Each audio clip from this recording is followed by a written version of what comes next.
Vidkun Quisling. Vidkun Quisling began as a Norwegian military officer and diplomat. By the 1930s, he had founded a fringe fascist party, National Samling, which failed to win a single seat in parliament. Most Norwegians ignored him. That changed in April 1940 when Germany invaded Norway.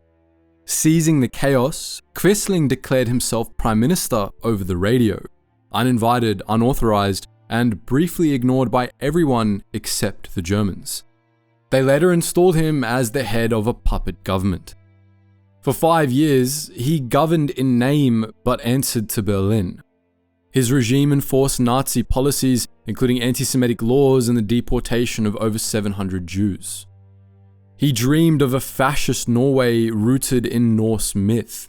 Norwegians ultimately resisted, his speeches were ignored, and his influence dwindled into irrelevance. After the war, Quisling was arrested, tried for treason and murder, and executed in 1945. His legacy survived, not in policy but in language. Quisling became the synonym for collaborator. It's the only thing he built that lasted. Philippe Pétain. In World War I, Philippe Pétain was hailed as the hero of Verdun. By 1940, he was 84 and brought in as France collapsed under German invasion. Appointed prime minister, he quickly signed an armistice that led to the Vichy regime, a nominally independent state in the south that collaborated with Nazi Germany. Pétain's government suspended democracy, promoted authoritarian values, and passed anti-Semitic laws without German prompting. He claimed collaboration was pragmatic, a way to shield France. In reality, it gave the occupation legitimacy. After the war, Pétain was tried for treason. His sentence was commuted to life in prison, where he died in 1951. Once a symbol of resilience, he became a lasting emblem of surrender, masquerading as leadership. Pierre Laval. Pierre Laval didn't slip into collaboration, he chose it. A former socialist turned political operator, he saw German occupation as an opportunity. Aligning with Pétain's Vichy regime, Laval championed full cooperation with Germany, believing France could secure influence in Hitler's Europe by being useful. He dismantled democratic institutions, promoted anti-Semitic laws, and oversaw the deportation of Jews and forced laborers, all under the claim of protecting France. In truth, it was bargaining and not resistance. By 1943, even the Germans grew tired of him. After the war, Laval fled, was captured, and stood trial for treason. He defended himself defiantly, but no one was convinced. He was executed in 1945, unapologetic to the end. Wang Jingwei. Wang Jingwei spent decades in China's nationalist movement. A close ally of Sun Yat-sen, he was once seen as a future leader. But after losing a power struggle to Chiang Kai-shek, he became a sidelined figure with lingering ambition. When Japan invaded in 1937, Wang broke with Chiang's resistance strategy. Believing China couldn't win, he defected and, in 1940, became head of a Japanese-backed puppet regime in Nanjing. He framed it as patriotic, cooperation for peace. In reality, it served to legitimize a brutal occupation. His government had no real power and little public support. Wang died in 1944, still claiming he had acted in China's best interest. Andrey Vlasov. Andrey Vlasov was a Soviet general who rose fast during World War II. He helped defend Moscow in 1941 and was praised as one of Stalin's top commanders. Then, he got captured. In 1942, during the siege of Leningrad, Vlasov's army was encircled and destroyed. Taken prisoner by the Germans, he made a stunning move and switched sides. Vlasov proposed the Russian Liberation Army, a force made up of Soviet POWs fighting not for Hitler, but against Stalin. He called it a rebellion against communism, not a betrayal of Russia. The Germans were wary, but let him build a small force. It was more political theater than military asset though. In 1945, with Nazi Germany collapsing, Vlasov's troops turned again, this time helping Czech partisans fight the Germans in Prague. He hoped it would earn him a deal with the Allies, but it didn't. Vlasov surrendered to US forces and was ultimately handed over to the Soviets. He was tried for treason and executed in 1946. John Amery. John Amery was born into British privilege, the son of Leo Amery, a prominent conservative politician and close ally of Winston Churchill. But instead of following in his father's footsteps, John veered sharply to the right. In the 1930s, Amery became a vocal supporter of fascism. He admired Mussolini, despised communism, and saw Hitler's Germany as a bulwark against Bolshevism. When World War II began, rather than serving his country, he left for German-occupied Europe. In Berlin, Amery began broadcasting English-language propaganda, urging British soldiers to stop fighting Hitler and instead join a global crusade against communism. He framed Nazism as a necessary evil to stop the Red Menace. In 1943, with German approval, he launched the British Free Corps, a Waffen-SS unit made up of British POWs. The unit never saw combat, but Amery's commitment was real. He believed he was saving Britain by siding with its enemy. As the war collapsed, Amery fled to Italy. He was captured by partisans, extradited to Britain, and charged with high treason. At his trial in 1945, he stunned the court by pleading guilty, avoiding a lengthy proceeding. He was sentenced to death and hanged at age 33. William Joyce. William Joyce, better known as Lord Haw Haw, was the English-speaking voice of Nazi propaganda. Though American-born, he settled in Britain, embraced fascism, and fled to Germany at the start of World War II. There, he broadcast sneering, theatrical messages aimed at undermining British morale. His shows were more entertainment than effective propaganda, but Joyce took his role seriously. In his mind, he was an ideological warrior, and he remained loyal to Germany until the end. Captured in 1945, he was tried for treason. Despite holding a fake British passport, the court ruled it made him subject to British law. He was hanged in 1946. Mildred Gillars. Mildred Gillars, an American expat in Germany, became known as Axis Sally, the English-speaking voice of propaganda aimed at US troops. From 1943, she broadcast messages meant to demoralize soldiers, mixing anti-Semitism with emotional manipulation. Her tone was soft, almost maternal. She claimed she was just reading scripts, but her most infamous broadcast, Vision of Invasion, was her own creation, a dramatized portrayal of a grieving American mother before D-Day. After the war, she was arrested, extradited, and tried for treason. Convicted in 1949, she served 12 years in prison. Gillars never fully apologized. She called herself a victim of circumstance, but she chose the microphone and she chose the words. Harold Cole. Before World War II, Harold Cole was a petty thief and habitual liar. When war came, he reinvented himself, posing as a British sergeant, embedding with the French resistance and gaining their trust. He helped organize escape lines for downed Allied airmen, guiding them to safety across occupied France. But it was a con. In late 1941, Cole betrayed the network to the Gestapo. He handed over names, addresses, and escape routes, dooming dozens of resistance fighters and Allied soldiers to arrest, torture, and execution. For his betrayal, he was rewarded. Money, protection, and continued freedom under the false pretense of being a British agent. Even as the war ended, he kept grifting. British and French authorities launched a manhunt, labeling one of the most notorious traitors of the conflict. In 1946, French police finally tracked him to a Paris hideout. He tried to shoot his way out, and they returned fire, and Harold Cole died on the spot. A career criminal, he found war the perfect stage, and profited from it despite knowingly betraying his fellow countrymen. The Cambridge Five. They were well educated and well dressed, men who spoke the right way, attended the right schools, and operated within the highest levels of the British establishment. Their names were Kim Philby, Guy Burgess, Donald Maclean, Anthony Blunt, and John Cairncross. Collectively, they passed thousands of classified documents to the Soviet Union across the height of the Cold War, all while holding titles, clearances, and trust. Philby was the most dangerous. A senior MI6 officer, he oversaw anti-Soviet operations while secretly feeding every detail back to the KGB.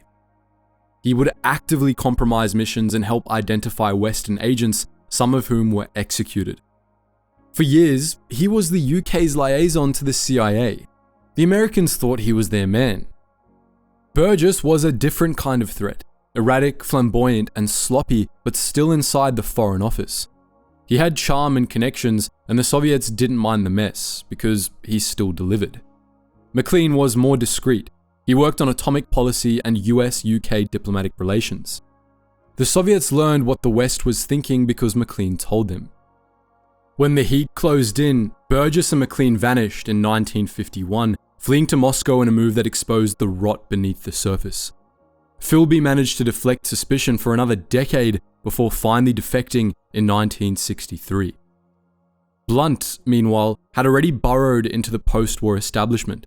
He worked in MI5 during the war and later became a surveyor of the Queen's pictures, a position that put him inside Buckingham Palace.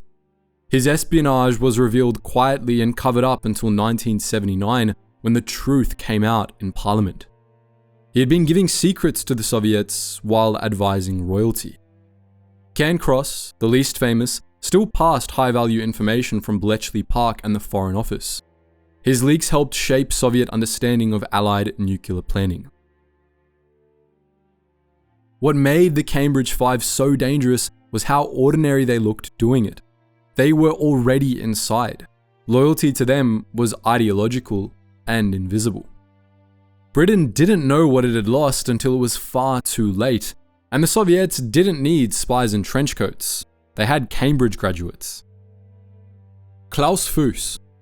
Klaus Fuchs was a brilliant physicist who fled Nazi Germany and found refuge in Britain. He became a key figure in the British atomic program and later worked on the Manhattan Project, the top-secret US effort to build the first nuclear bomb. But while helping the Allies develop the weapon, Fuchs was quietly handing its secrets to the Soviet Union. Fuchs believed the Soviets, wartime allies at the time, had a right to the bomb too. In his view, sharing the knowledge would preserve peace through balance, not competition. Between 1942 and 1949, he provided crucial details on nuclear design and research, accelerating the Soviet atomic program by years. When decrypted Soviet communications eventually exposed him, Fuchs confessed without protest. He was sentenced to 14 years in prison, served 9, and then relocated to East Germany. There, he was celebrated as a national hero and lived out his days in scientific and political circles. George Blake. George Blake was a British MI6 officer who spied for the Soviet Union for nearly a decade. Captured during the Korean War, he embraced communism while in prison. When he returned to Britain, he resumed his work at MI6 and quietly began feeding secrets to the KGB. Over nearly a decade, Blake betrayed dozens of operations and exposed the identities of more than 400 Western agents operating behind the Iron Curtain. Many were imprisoned and at least several were executed. His leaks gutted British intelligence efforts in Eastern Europe. In 1961, after being exposed by a Polish defector, Blake was arrested and sentenced to 42 years in prison, at the time an unprecedented sentence. But in 1966, with help from fellow inmates and outside accomplices, he escaped from Wormwood Scrubs prison and fled across Europe to the Soviet Union. He lived in Moscow for the rest of his life as a decorated KGB officer, never expressing remorse. He claimed he wasn't a traitor, just loyal to a different ideal. John Anthony Walker Jr. John Anthony Walker Jr. was a US Navy communications specialist who became one of the most damaging spies in American history. Beginning in 1967, Walker passed classified information to the Soviet Union, not out of ideology, but pure financial desperation. What he sold was devastating: cryptographic keys, fleet movement data, submarine tactics, and classified communications protocols. With the materials Walker provided, the KGB could decipher US naval transmissions in real time for nearly 2 decades. American commanders later said the Soviets likely had a clearer picture of US operations than some Pentagon insiders. His downfall came through a bitter divorce. His ex-wife, furious and fearful, tipped off the FBI in 1985. Walker was arrested, pled guilty, and received a life sentence. He showed no remorse, blaming lax security for making it too easy. He died in prison in 2014. Aldrich Ames.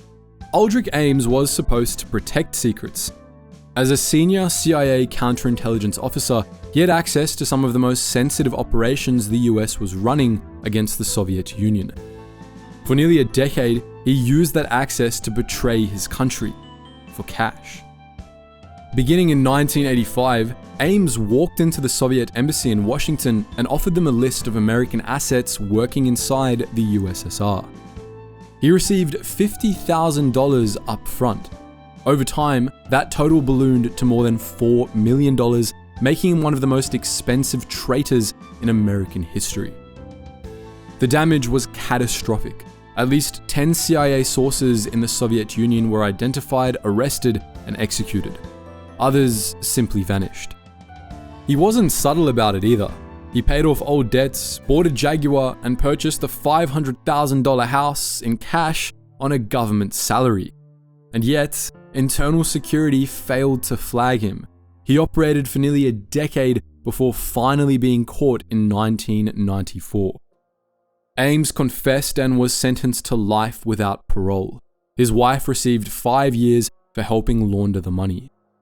He didn't care about the Cold War. He wasn't trying to change the world. He just wanted a bigger bank account, and he got it, at the cost of lives and operations that never recovered. Robert Hanssen.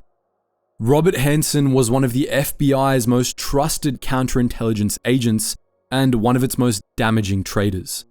For over 20 years, he sold secrets to the Soviet Union and later Russia, all while assigned to root out spies himself. His betrayal began quietly in 1979, escalated in the mid-1980s, and continued sporadically into the new millennium. He wanted control, superiority, and the thrill of getting away with it. The Soviets paid him in cash and diamonds. He used aliases, encrypted messages, and dead drops in parks and under footbridges. The damage was immense. Hanssen exposed dozens of US operations, revealed the existence of surveillance tunnels under the Soviet embassy in DC, and identified multiple American double agents, at least 2 of whom were executed. Throughout it all, Hanssen lived like a model citizen, devoutly Catholic, married with 6 kids, known for lecturing younger agents about loyalty and ethics. No one suspected him. The FBI finally caught up in 2001, thanks to a KGB defector who handed over a file with a fingerprint, a voice recording, and enough evidence to bring him down.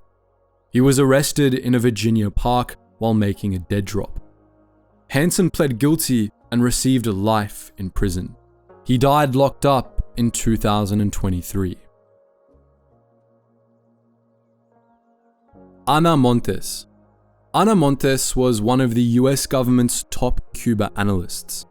She was regarded as one of the most knowledgeable experts in her field, and for nearly 2 decades, no one knew she was working for Cuba the entire time. Recruited in the 1980s, Montes wasn't driven by money, only ideology.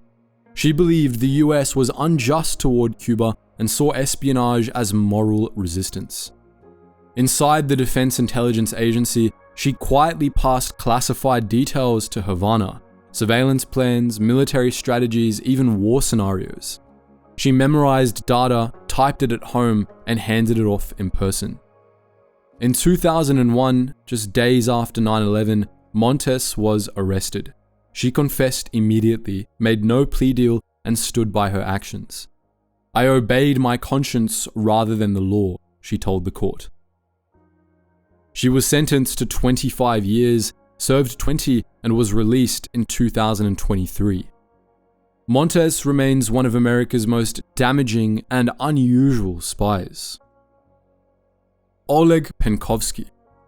Oleg Penkovsky was a high-ranking Soviet GRU officer who became one of the West's most valuable Cold War assets. Disillusioned with Soviet leadership and fearful of nuclear catastrophe, he secretly reached out to British and American intelligence in 1960. Over the next 2 years, Penkovsky passed thousands of documents to MI6 and the CIA, revealing Soviet military strategy, missile capabilities, and inner workings at the highest levels. His intelligence was crucial during the Cuban Missile Crisis in 1962, showing that the USSR's nuclear arsenal was far weaker than it claimed. That knowledge helped US leaders push for a peaceful resolution rather than a potentially catastrophic escalation. But Penkovsky's luck ran out. He was arrested by the KGB later that year, tried publicly, and executed in 1963. Details of his death remain murky. Some say he was shot, others that he was cremated alive as a warning. Penkovsky believed Soviet aggression could trigger global war and that only bold action could prevent it. He paid with his life, but many believe his sacrifice helped prevent millions more from losing theirs. The Western turncoats of Jihad. They weren't raised in extremism, but one by one they abandoned the West and pledged themselves to its ideological enemies. Adam Gadon grew up on a goat farm in California. A death metal fan turned convert, he ended up in Pakistan producing English language propaganda for Al-Qaeda. He spoke calmly into a camera, quoting US foreign policy while praising Osama bin Laden. Gadon fought on YouTube. For nearly a decade, his videos urged Westerners to join the Jihad. In 2006, he became the first American charged with treason since the 1950s. He was killed in a drone strike in 2015. John Walker Lind was a suburban teenager from California who converted to Islam at 16 and traveled to Yemen, then Pakistan, and finally Afghanistan. He joined the Taliban before 9/11, trained in its camps, and stayed after the US invasion. Captured during a prison uprising in 2001, in which a CIA officer was killed, Lind was wounded, interrogated, and tried back home. He took a plea deal, 20 years for aiding the Taliban. Released in 2019, he remained under restrictions. Reports suggest he never fully renounced his beliefs. Mohamed Emwazi, born in Kuwait and raised in London, was quiet and polite until he joined ISIS. Under the name Jihadi John, he appeared in brutal propaganda videos, masked and armed, executing hostages on camera. He became the terrifying face of the Islamic State's global campaign. Fluent in English, trained in media tactics, he symbolized the fusion of Western upbringing and extremist violence. The US killed him in a drone strike in 2015. Aimen Dean. Aimen Dean was once deep inside Al-Qaeda. A Saudi-born theology prodigy, he fought in Bosnia as a teenager, trained in Afghanistan, and swore allegiance to Osama bin Laden. He taught jihadist recruits, preached martyrdom, and moved freely among top operatives like Khalid Sheikh Mohammed. But in 1998, after Al-Qaeda bombed US embassies in Africa, killing hundreds, mostly civilians, Dean had his doubts. The justifications he was given felt hollow. He questioned the theology, and he didn't like the answers. So he left. Dean fled to the Gulf and made contact with MI6. Within days, he was working for British intelligence. For nearly a decade, he lived a double life, returning to Al-Qaeda circles, memorizing secrets, and feeding intel back to the West. He helped foil attacks, including a planned chemical strike on the New York subway. In London, he infiltrated extremist networks while maintaining his cover as a preacher. Sometimes that meant towing the jihadist line, carefully, legally, and carrying the guilt when others acted on it. Eventually, his cover was blown by a leak, and he ultimately went public to counter the ideology he once embraced. Dean defected because he couldn't live with what he saw, and from inside the enemy, he saved lives. Ion Mihai Pacepa. Ion Mihai Pacepa was Romania's top intelligence official, a general and close advisor to dictator Nicolae Ceausescu. Then, in 1978, while on assignment in West Germany, he vanished. He had defected to the United States. Pacepa gave the CIA a goldmine: names, operations, Soviet disinformation tactics, and the inner workings of the Eastern Bloc's spy networks. Ceausescu was furious. He sentenced him to death in absentia and sent assassins, but none succeeded. Under US protection, Pacepa lived in hiding, wrote exposés like Red Horizons, and helped dismantle the mythology of communist intelligence. His broadcasts embarrassed the regime back home. He was a Cold War prize for Western intelligence. He died in 2021, still under protection. A man who helped unmask the regime he betrayed. Ryszard Kukliński. Ryszard Kukliński was a high-ranking Polish army officer trusted with Warsaw Pact secrets, and for nearly a decade he leaked them to the CIA.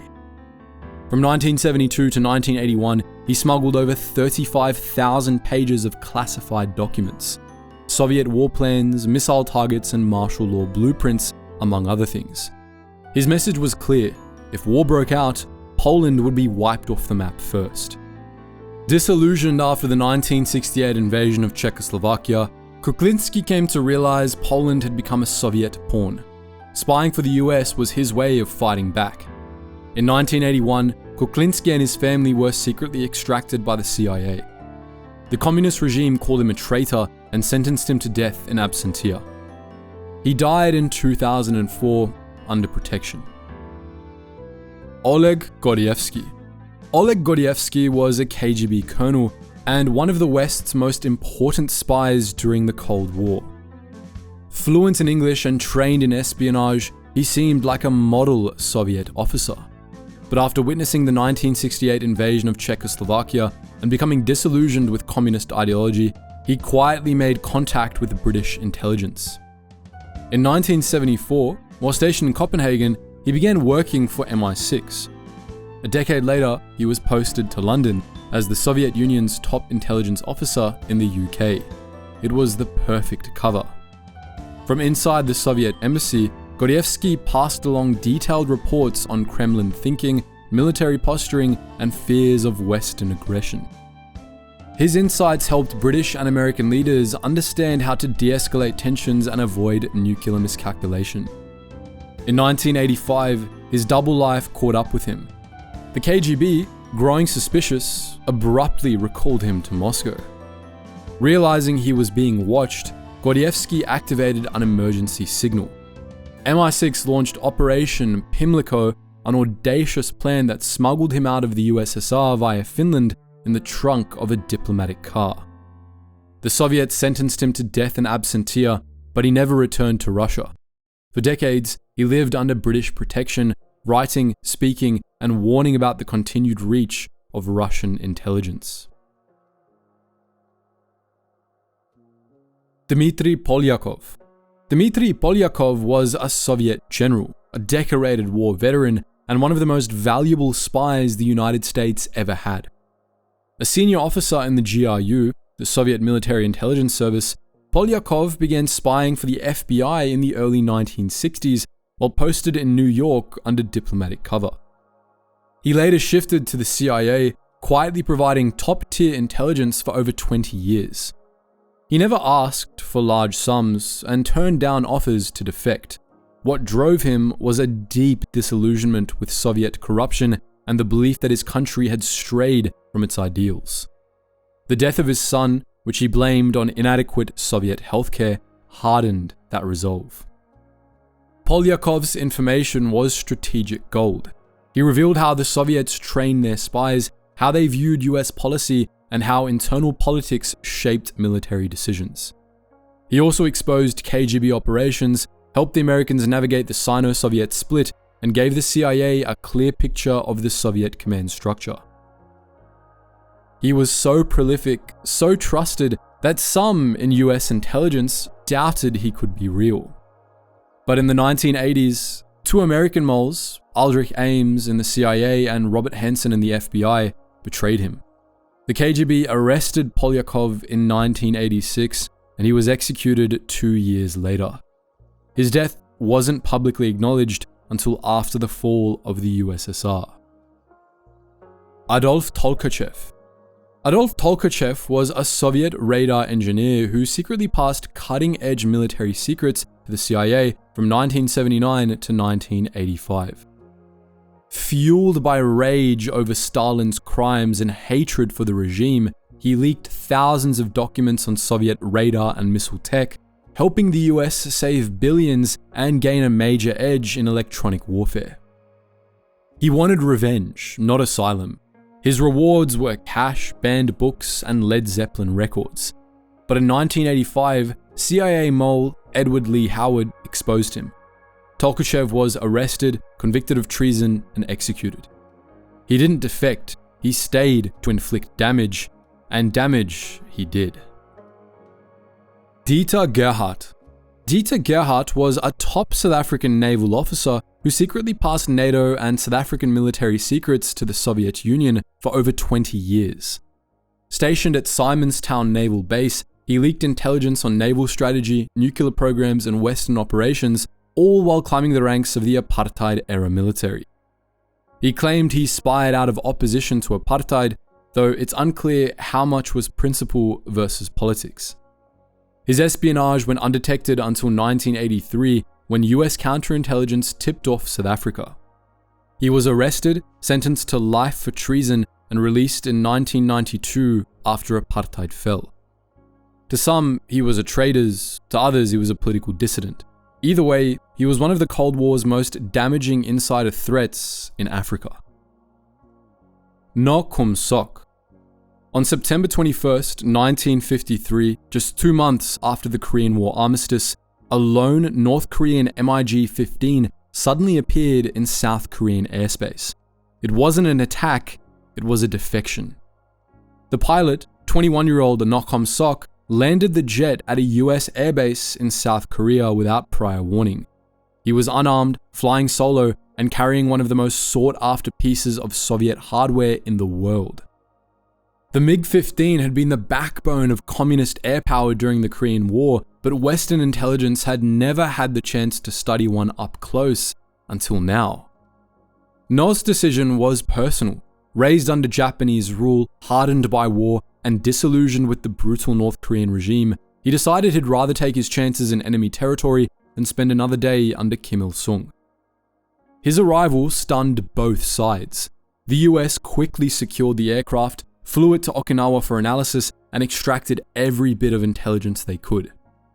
Test pilots like Chuck Yeager examined its strengths and flaws, giving the US valuable insight into Soviet aviation capabilities. No received asylum, US citizenship, and a new name, Kenneth Rowe. He built a life in America as an engineer and academic. Ali Mohamed. Ali Mohamed was the ultimate double agent, a US Army sergeant, an FBI informant, and an Al-Qaeda operative, all operating in parallel. For years, he played both sides of the war on terror and fooled nearly everyone. Born in Egypt and briefly serving in its military, Mohamed was discharged for suspected extremist leanings. He later immigrated to the US, married an American woman, and joined the US Army.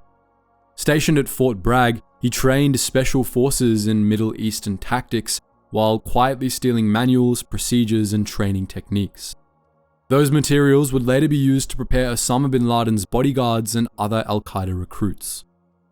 In the late 1980s and early 90s, Mohamed traveled frequently between the US, Afghanistan, and Sudan. He taught surveillance, counter-surveillance, and assassination techniques, even helping scout the targets for the 1998 US bombings in Kenya and Tanzania, which killed 224 people. All the while, he offered information to the FBI, feeding them partial truths to maintain access. His deception worked for years. When he was finally arrested in 1998, he pled guilty, admitted to nearly everything, and then disappeared, likely into a sealed cooperation deal. He was a trained, calculating infiltrator who understood both American and jihadist systems, and exploited both. His case is still studied today as a worst-case scenario in intelligence failure, a man trusted by US agencies helping plan attacks against them. Hwang Jang-yop. Hwang Jang-yop was North Korea's chief ideologue.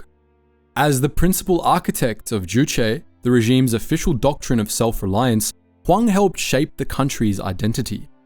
He taught at Kim Il-sung University, advised Kim Jong-il, and sat near the very top of the regime's intellectual elite.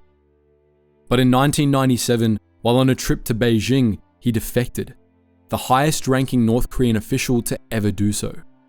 He sought asylum at the South Korean embassy, sparking a tense diplomatic standoff. When he finally arrived in Seoul, it was nothing short of a political earthquake. From that moment on, Hwang became one of the regime's most dangerous critics. He called North Korea a dictatorship masked by ideology, accused the leadership of distorting Juche into a tool of dynastic control, and publicly condemned Kim Jong-il's rule. He argued that the regime had abandoned socialism in favor of hereditary power, and that the people were suffering for it.